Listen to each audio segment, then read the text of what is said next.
할렐루야. 우리 하나님의 크신 은혜와 은총이 우리 모두에게 충만하게 임하시기를 간절히 기도합니다. 지난 주간에는 일본의 자민당 총재 선거가 있었고, 그래서 이 시바치가 총재로 또 선임이 되었고, 내일 국회의원 또 임시국회를 통해서 일본의 총리로 아마 지명될 것 같습니다. 네, 이분에 대해서 이야기하는 것은 이분이 4대째 크리스찬이라고 하는 거예요. 4대째 크리스찬이고, 그리고 한국에 대해서 지한파이고, 그리고 이분이 있는데 도토리 기독교회라고, 우리 제1대한 기독교회하고 일본 기독교단과 선교 협약을 맺고 있는 그 교단의 도토리 교회의 4대째 크리스찬이라고 하는 사실이 아마 우리 입장에서, 크리스찬적인 입장에서 보면 상당히 고무적인 일들이다라는 생각을 하게 되고요. 앞으로 여러 가지 또 많은 변화들이 또 있겠지만 그 중심에 어쨌든 이분이 복음적인 역할을 잘했으면 좋겠다 싶은 그런 기대감을 좀 갖기도 합니다. 이분은 야스쿠니 진자에 대해서도 반대하는 그런 입장을 가지고 있기 때문에 아마 여러 가지 우리 성향과 좀 많이 잘 맞지 않을까 싶은 그런 기대감을 해보기도 합니다. 어쨌든 모처럼 크리스찬이 일본의 총리로 등극하게 되어지니까 전국에 있는 우리 교회 그리스도인들이 그분을 위해서 또 기도해야 할 줄로 믿습니다. 기도해 주시길 바랍니다. 그래서 한국과 일본의 관계, 또 일본이 건강하게 설 수 있도록, 그 역할을 잘 감당할 수 있도록 우리 전국에 있는 교회들이 이분을 위해서 기도한다면 하나님이 기뻐하시지 않겠나, 그런 생각을 해보기도 합니다. 총회 일로 한국에 잠깐 갔다가 오는 길에 공항에서 조금 불미스러운 일이 있었습니다. 짐도 없었고 그냥 배낭 하나 메고 들어오는데 맨 마지막에 세관 신고할 때 뭐 친구할 것도 없으니까 그냥 없음 해가지고 종이 쪽지 하나 내고 그냥 나오면 그냥 되는 건데, 그날은 그 직원이 나를 딱 붙잡더라고요. 붙잡더니 무슨 일로 한국을 갔다 왔냐고 물어보는 거예요. 그래서 그런 걸 질문해 본 적이 없는데 갑자기 그런 질문을 하니까 갑자기 제 마음속에서 욱하더라고요. 그래서 아니, 그런 사생활에 관련된 이야기를, 개인 프라이드에 관련된 이야기를, 일의 내용에 대해서 내가 왜 당신한테 이걸 얘기해야 되냐? 더군다나 세관 직원한테 무슨 물건 뭐 얘기하는 것도 아니고 왜 이걸 내가 얘기해야 되냐? 그리고 순간적으로 욱하더라고요. 그래서 그랬는데 아마 뒤에 사람들이 없었으면 그 사람하고 한바탕 했을 판이었는데, 근데 뒤에 사람들이 쭉 있으니까 또 보기도 그러고 그러니까 그냥 이 일 때문에 갔다 왔다 그러고 넘어왔는데, 내내 이 안에서 뭐가 생겼냐면 분이 생긴 거예요. 화가 난 거예요. 이 화가 뭐 때문에 난 화일까요? 가만히 생각해 보면 내가 차별받았다고 하는 그런 느낌이 나한테 무엇을 갖다 줬냐면 화라고 하는 것을 가져다 준 거예요. 여러분, 우리가 누군가에게 차별받았다는 생각을 하면 화가 나게 돼 있습니다. 그렇죠? 분이 나고 그런 거예요. 그래서 이 차별이라고 하는 것은 사람의 영혼을 상하게 하는구나, 그런 생각을 해보기도 했어요. 그러면서 성경을 가만히 쳐다보고 있으면 사실 성경 속에는 수많은 차별의 이야기들이 굉장히 많이 나오는 것을 우리는 볼 수 있어요. 하나님께서 이스라엘 백성들에게 뭐라고 이야기하냐면 너희는 나의 택한 백성이다라고 하는 말씀을 해주십니다. 이 택한 백성이라고 하는 말은 선민, 선택받은 백성이라고 하는 그런 말인데, 이스라엘 백성들은, 늘 유대인들은 이 선민의식으로 가득한 사람들이었습니다. 하나님이 그들에게 내가 너희를 택했다라고 하는 이 선민의식을 준 것은 이 의식을 가지고 다른 사람을 차별하라고 하는 의미로 주신 것이 아니에요. 그것은 자기 자신을 향하여 내가 택한 백성으로 거룩하게 살아야지 라고 하는 이런 의미로 우리에게 주신 것인데, 유대인들은 그것을 무엇으로 이용했냐 하면 차별로 이용한 거예요. 우리는 하나님이 선택받은 사람, 너희들은 택함을 받지 못한 존재. 그리고 유대인들은 자기들은 하나님의 택한 백성, 나머지는 전부 다는 뭐예요? 이방인, 외지인. 그러면서 이방인들에 대한 차별을 유대인들이 막 해왔던 것을 볼 수가 있습니다. 그 차별 속에서는 또다시 그들은 이 남아 선호 사상이 많이 있었기 때문에, 그래서 거기서는 여성에 대한 차별로 또 가져오게 되는 거죠. 그래서 성경에 보면 여자는 숫자도 세지 않고 그런 일들이 얼마나 많이 있어요. 여성에 대한 차별로 가져오고, 더군다나 거기다 또 아픈 사람, 병든 사람은 또 차별을 했습니다. 그래서 동네에 있지도 못하게 하고 바깥으로 쫓아내버리고 하는 이런 차별의 차별을 가져왔던 것이 유대인들의 차별이었다라고 하는 것. 하나님이 우리에게, 유대인들에게 너는 택한 백성이라고 말했을 때에 그 본래의 의미는 차별하라고 주는 것이 아니라 본인이, 선택받은 본인이 거룩한 백성으로 살아라고라는 그런 의미로 준 거지만 그들은 차별로 이용을 했다고 합니다. 백인 우월주의를 가진 수많은 사람들은 또 어떤 차별을 했을까요? 흑인들, 자기와 색깔이 다른 이들을 또 엄청나게 차별을 했고, 심지어 흑인들을 노예로, 종으로 부리면서 사람을 죽이기도 하고 그렇게 했던 백인 우월주의의 모습들을 지금도 남아 있습니다. 그런데 그 백인, 그 흑인들이 또 누구를 차별하는 줄 알아요? 흑인들에게 차별받는 것은 아시안들이에요. 흑인들은 아시안들을 또 차별을 해요. 그러니까 제일 밑에 있는 차별받는, 미국 사회에서 제일 차별받는 건 사실 아시안들이 제일 차별받는 거예요. 우리가 생각하면 이해가 되지 않지만 그 속에서는 또 그러고 있더라라고 하는 거예요. 온갖 차별이 우리가 사는 사회 속에서 존재하면서 살아갑니다. 힘을 가진 사람은 힘이 없는 사람을 차별하고, 권력을 가진 사람은 약한 사람을 차별하고, 이런 수많은 차별 속에서 살아가는 거예요. 오늘 우리의 삶에 이런 차별과 또 이런 편견, 이런 것들이 만연한 이 시대에 우리는 어떻게 하면 그 차별과 편견을 넘어서 믿음으로 살아갈 수 있을까라고 하는 것을 우리는 고민해야 될 그런 것이 아닌가 싶은 생각을 해봅니다. 오늘 본문에 등장하는 스로보닉의 여인이 등장하게 되는데, 이 스로보닉의 여인도 이런 차별 속에 있었던 여인이었다라고 합니다. 오늘 이 여인은 어떤 차별을 받았을까요? 처음에 이방인이라고 하는 차별을 받았습니다. 그리고 여자라는 차별을 받았습니다. 그리고 또 하나의 차별은 뭐예요? 자기의 딸이, 자기 자녀가 귀신 들렸다라고 하는 차별을 또 받았던 사람입니다. 근데 놀랍게도요, 이 차별을 성경을 우리가 읽으면서 깜짝 놀랐죠. 누구한테 차별을 받아서 이 차별을 예수님께 받았다는 거예요. 우리가 이해할 수 없는 이런 일들이 오늘 성경 본문에 있는 이야기입니다. 근데 더 놀라운 것은 뭐냐면, 이런 차별을 받았던 이 여인이 차별 속에 아까 저처럼 화를 내고 푼을 내고 막 그랬던 것이 아니라, 이 여인이 어떻게 그 차별을 수나오니 자기 것으로 받아들이고 그렇습니다 하고 인정을 하고, 그리고 주님께 더 매어 달릴 수 있었는가라고 하는 것이 오늘 우리가 관심 가져야 될 부분입니다. 오늘 이 여인이 그렇게 이 모든 차별을 이겨낼 수 있었던 그 근본적인 원인은 어디에 있을까요? 그는 엄마였다는 겁니다. 어떤 엄마요? 병든, 귀신 들린 딸을 데리고 있는 엄마였다는 거예요.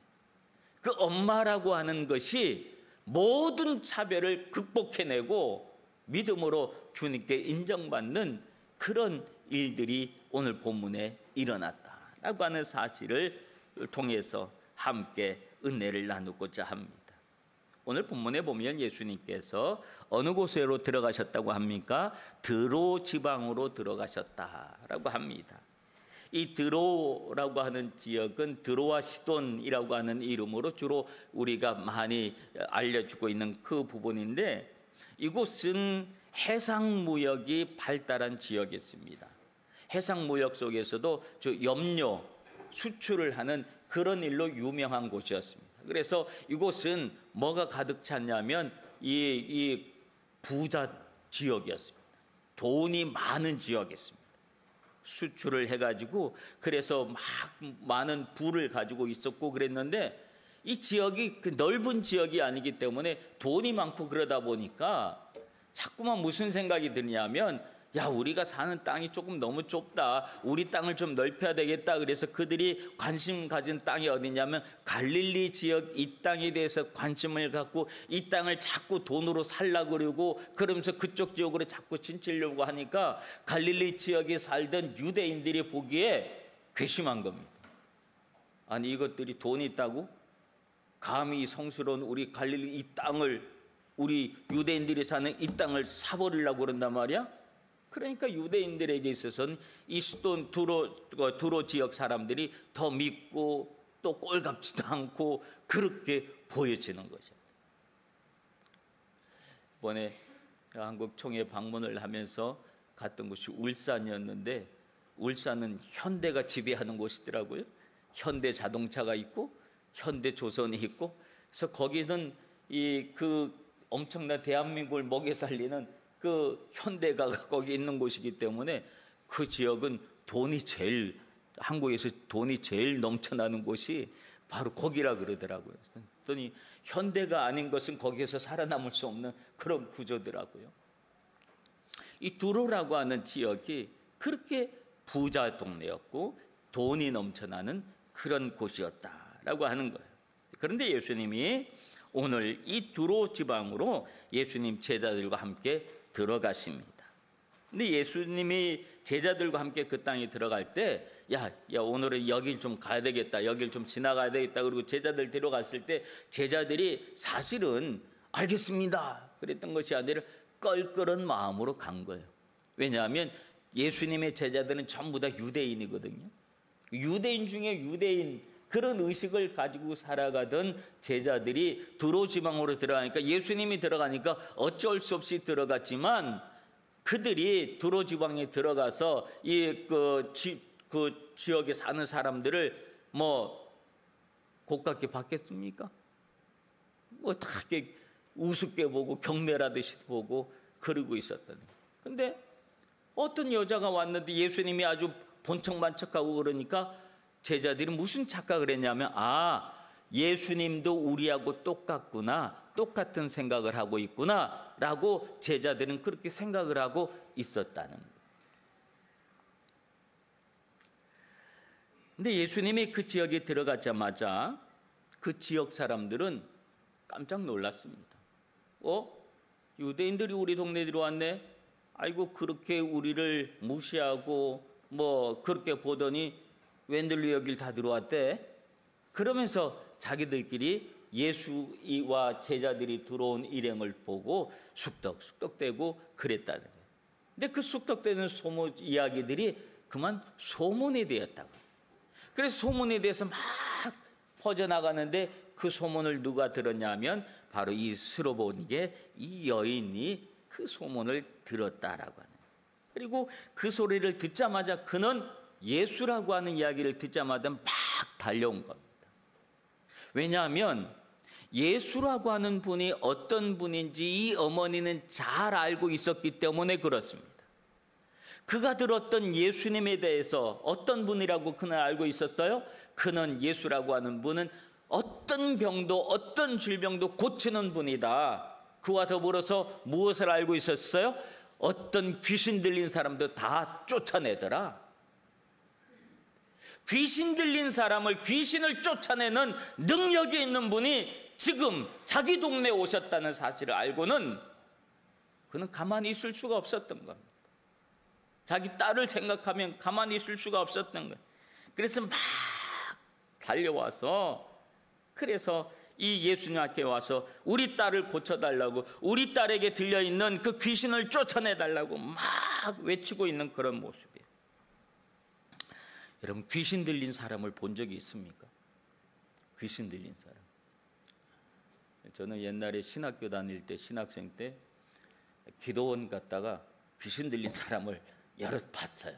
여러 보고 또 뭐 한참 결기완성하고 막 한참 기도 많이 하고 그럴 때라서 귀신을 쫓아보겠다고 막 저도 막 덤벼들고 막 축사라 그러잖아요. 그런 것도 막 해보고 막 그랬던 그런 경험이 있습니다. 귀신 들린 사람은요 얼마나 힘이 센지 몰라요. 그리고 눈이 무서워요. 소리를 얼마나 크게 지르는지 막 제어하려고 그래도 옆에서 남자들이 막 잡고 그래도 이게 못 잡아요. 힘이 얼마나 센지. 성경에도 귀신 들린 사람의 이야기를 마가복음 5장 1절부터 5절 보면 이렇게 기록을 하고 있어요. 예수께서 바다 건너편 거라사인의 지방에 이르러 배에서 나오심에 곧 더러운 귀신 들린 사람이 무덤 사이에서 나와 예수님을 만나다 그 사람은 무덤 사이에 거처하는데 이제 아무도 쇠살술로 맬 수 없게 되었으니 그는 여러 번 고랑과 쇠살술에 매였어도 쇠살술을 끊고 고랑을 깨뜨렸습니다. 그래야 아무도 저를 제할 수 없는지라 밤낮 무덤 사이에서나 산에서 소리를 지르고 돌로 제 몸을 상해하였더라. 이 귀신 들린 사람의 모습을 이렇게 기록하고 있어요. 그러니까 귀신 들린 사람을 보면 무서워요. 무섭고 겁이 나요. 보면 눈을 못 맞춰요. 왜냐하면 눈을 마주치면 너 무슨 죄 졌지? 그리고 막 얘기를 해요. 그럼 죄 지면 그 앞에 딱 가서 서면 너 무슨 죄 졌지? 그러면 아이고 그 앞에 어떻게 쓰겠어요? 그래 더 무서워도 도망가고 막 그래요. 수시로 소리를 지르고 무서운 눈빛을 아무도 가까이 하지 않으려고 하는데 그게 자기 딸이라는 거예요. 자기 딸이 그러고 있다는 거예요. 그러니 어떤 엄마가 그 딸을 놔두고 그냥 자기도 도망가겠죠. 아마 이 엄마는 자기 딸한테 많이 맞았을 거예요. 힘이 세니까. 그러지 말라고 붙잡을수록 팍 이렇게 치고 막 그러다 보면 여기저기 막 맞아서 멍도 들고 아마 그랬을 거예요. 얼마나 울었겠어요. 그랬던 엄마가 귀신을 쫓아내는 능력을 가진 예수님을 만난 거예요. 그러니 어떻게 간절한 마음으로 달려들어서 예수님 앞에 우리 딸을 고쳐달라고 귀신을 쫓아내달라고 얼마나 간절하게 외쳤을까요? 다른 질병도 아니고 귀신이 들렸으니 얼마나 두렵고 무섭고 떨리고 그러겠어요. 그러나 아무리 그렇다 할지라도 포기할 수 없는 딸이라고 하는 거예요. 그래서 그 어머님의 간절함은 더했다라고 하는 거예요. 근데 이 장면 속에 문제의 장면이 나옵니다. 어떤 장면이 나오는 거예요? 예수님이 하시는 말씀 27절에 보면 자녀로 먼저 배불리 먹게 할지니 자녀의 떡을 취하여 개들에게 던짐이 마땅치 아니하다. 어쩌면 예수님이 이렇게까지 얘기할 수 있을까? 딸을 고쳐달라고 하는, 귀신을 쫓아내달라고 하는 그 여인을, 그 어머니를 향해서 개측을 하고 있는 이 모습이 얼마나 참 당황스러울까 그래요. 근데 여러분, 이 장면을 보고 정말 당황했던 사람이 누구일까요? 이 어머니가 제일 당황했을까요? 아니면 또 누가 당황했던 사람이 또 있었을 것 같아. 누가 또 당황했을까요? 그거는 예수님의 제자들이에요. 왜냐하면 제자들은 유대인 중에 유대인으로 잘 행동을 하고 그러고 있었는데, 그리고 예수님이 누군지 어떤 분인지 알잖아요. 사랑이 많으신 분이라는 사실을 알고 예수님의 인품도 알고 성품도 알고 모든 것을 다 알잖아요. 그런데 그 예수님이 많은 이방인들에게 얼마나 따뜻하게 해줬던 걸 다 봤어요. 그랬는데 그 예수님이 오늘은 다른 거예요. 예수님이 이 여인을 무시하고 그럴 때 예수님도 우리와 같은 줄 알고 그렇게 자기들도 막 예수님 이 여인을 무시를 하고, 예수님 뭐 이 여자 좀 시끄러우니 좀 돌려보내달라고 막 귀찮아하고 그렇게 했는데, 오늘 예수님이 이 여인에게 하는 걸 보면 제자들이 너무 당황스러운 거예요. 예수님 저렇게까지 안 하셔도 되는데 어떻게 저렇게까지 하시지? 아마 제자들이 제일 당황했을 거라고 저는 생각을 해요. 지금 예수님은 이 이야기를 사실은 이 여인에게 하는 것 같지만 사실은 누구를 향해서 예수님이 하고 있냐면 제자들을 향해서 하는 이야기. 너희들이 가지고 있는 편견이 얼마나 사람을 당황스럽게 하는지를 아냐? 그래서 예수님은 제자들보다 더한 편견의 모습을 통해서 더 강한 모습으로 제자들의 그 편견을 깨트리려고 하시는 거예요. 우리 아는 권사님이 있는데 이분 딸이 어릴 때 한참 젊을 때 머리를 빨갛게 염색을 하고 왔더래요. 빨갛게 막. 그러니까 빨갛게 지금이야 뭐 대수롭지 않지만 오래된 얘기니까 막 빨갛게 염색을 하고 오니까 야 그거 이쁘다. 그 미용실 어디냐? 왜 했더니 나도 가가지고 너같이 그 빨갛게 내 머리도 염색하려고. 그러니까 딸이 기겁을 한 거예요. 그래갖고 아니야 그러더니 다시 미용실 가서 까맣게 다시 염색하고 그러고 왔대요. 무슨 요법이에요? 충격요법이라고 하는 거죠. 예수님이 제자들에게 지금 충격요법을 쓰고 있는 거예요. 충격요법. 제자들이 깜짝 놀란 거예요. 제자들이 당황한 거예요. 제자들이 어쩔 줄 몰라 하는 거예요. 근데 제자들에게 그런 모습 충격요법을 써주고 난 다음에 예수님은 이 여인을 다시 주목합니다. 그리고 예수님이 이 여인 안에 있는 어떤 믿음을 가지고 있는지 그 믿음을 끄집어내려고 하는 거예요. 믿음을 끄집어내려고. 잔여을 떡을 취해서 개들에게 던짐이 마땅치 않다라고 하는 이 말은 우리가 어떻게 들으면 치명적인 언어폭력이에요. 그렇지 않아요? 이런 언어폭력이 어디 있어요? 막 말로 사람을 때리는 거잖아요. 근데 이런 상황 속에서도 오늘 이 여인이 믿음을 보일 수 있을까라고 하는 것을 예수님이 기대하신 거예요. 사실 예수님이 이렇게 말씀하실 수 있었던 것은 예수님이 이미 무엇을 알았기 때문에 그럴까요? 이 여인의 상황을 알았고 상태를 알았고 이 여인이 보여줄 믿음을 예수님이 미리 알았기 때문에 그래요.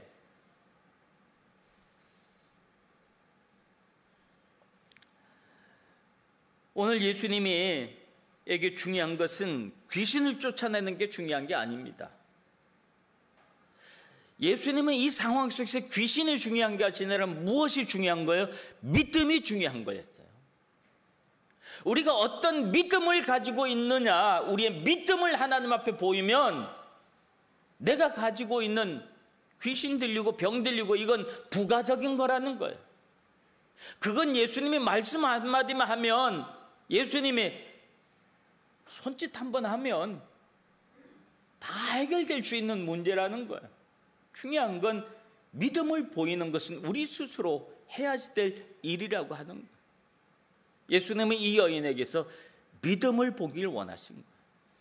그래서 내가 이렇게까지 말했는데 내가 믿음을 볼 수 있겠느냐라고 하는 거예요. 그랬을 때 이 여인이 보인 믿음이 어떤 믿음이었어요?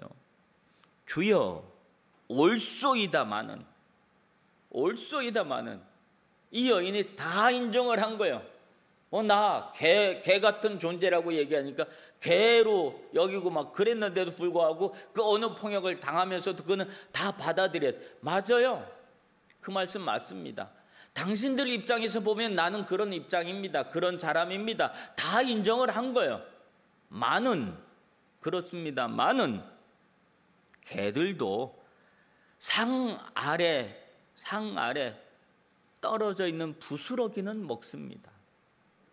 나에게는 그 부스러기만 있어도 나의 문제가 해결될 겁니다.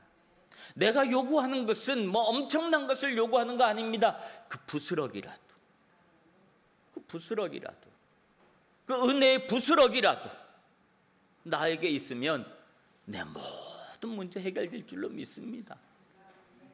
그 믿음이 그에게서 나온 거예요. 예수님이 그 이야기를 듣고 마태복음에서는 여자여 내 믿음이 크도다라고 믿음을 인정해 주시는 큰 믿음. 큰 믿음은 바로 이런 상황 속에서 나오는 거예요. 이런 믿음 속에서 보여주는 게 큰 믿음이에요. 무시를 받고 차별을 받고 이 천대를 받고 편견과 차별을 당하면서도 거기에 분노하지 않고 화내지 않고 모든 상황을 인정하고 받아들이고 그 속에서도 하나님의 은혜, 그 은혜가 부스러기 같은 그런 은혜만 나에게 떨어져도 나는 살 수 있습니다 라고 하는 이 모습.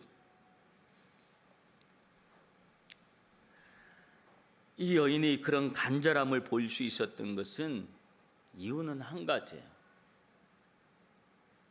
어머니라고 하는 사실 때문에 그래요. 우리 부모님들은 그런 얘기를 많이 했어요. 부모된 죄. 그 말을 참 많이 하셨어요. 애들이 뭐 잘못하면 지들이 잘못한 것에도 부모는 뭐냐면 내 잘못이라 그래요. 내가 잘못 키워서, 내가 잘못해서, 내가 몰라서, 내가 무지해서. 그 전부 다 뭐냐면 부모된 죄라고 얘기해요. 부모된 죄.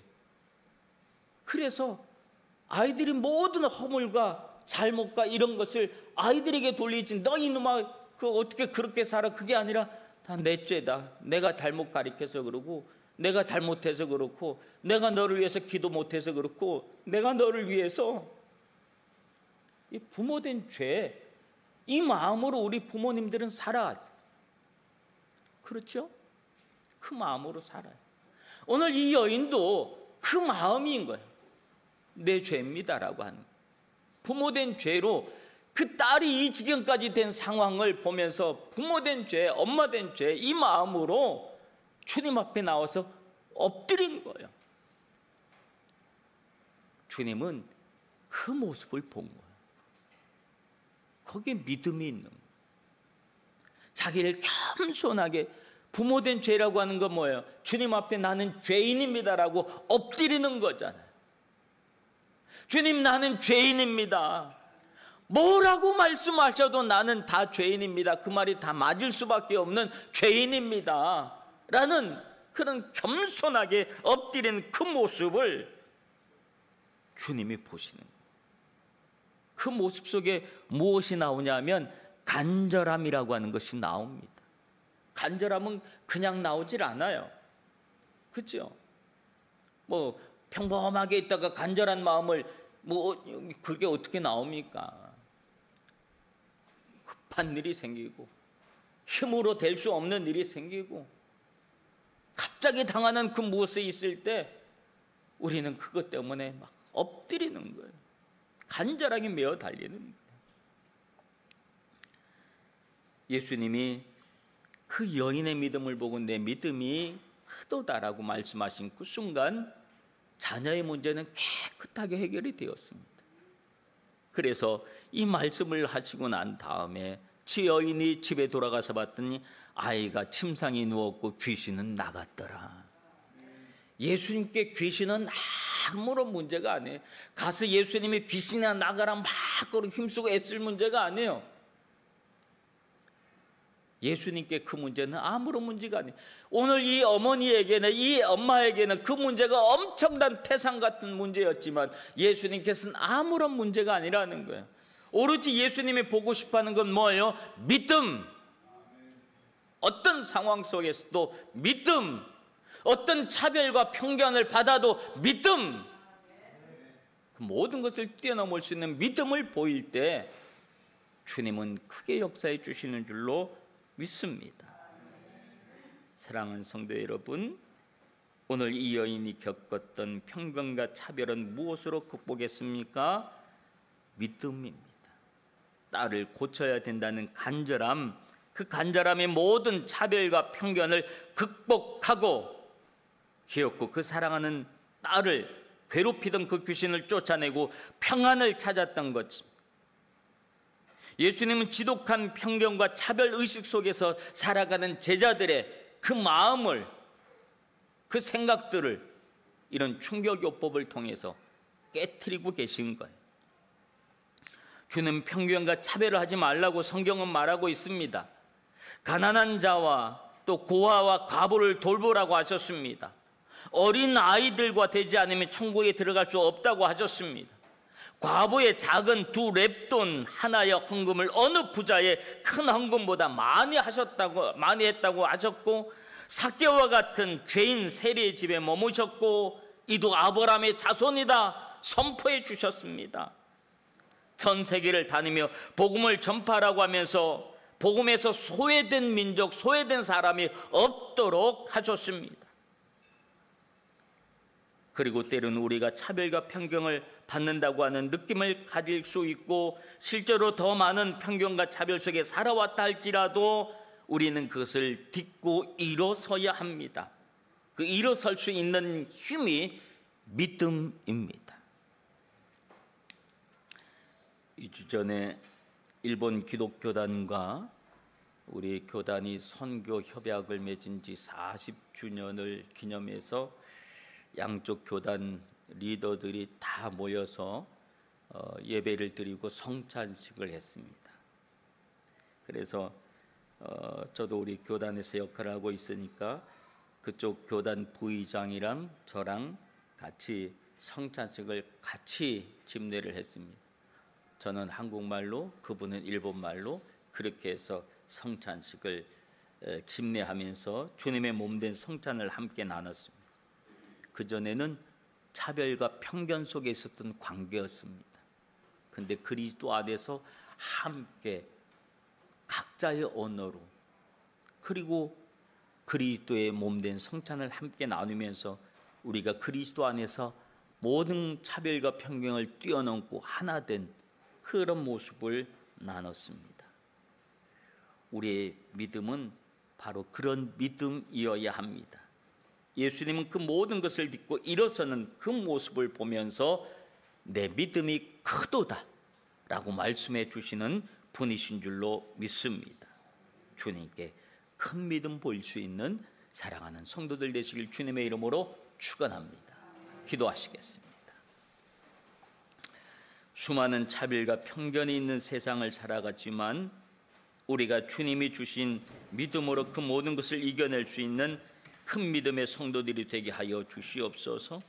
우리 삶 속에서 일어나는 또 생겨나는 인생의 큰 문제들을 믿음으로 이겨내는 성도들 되게 하옵소서. 예수님 이름으로 기도합나이다.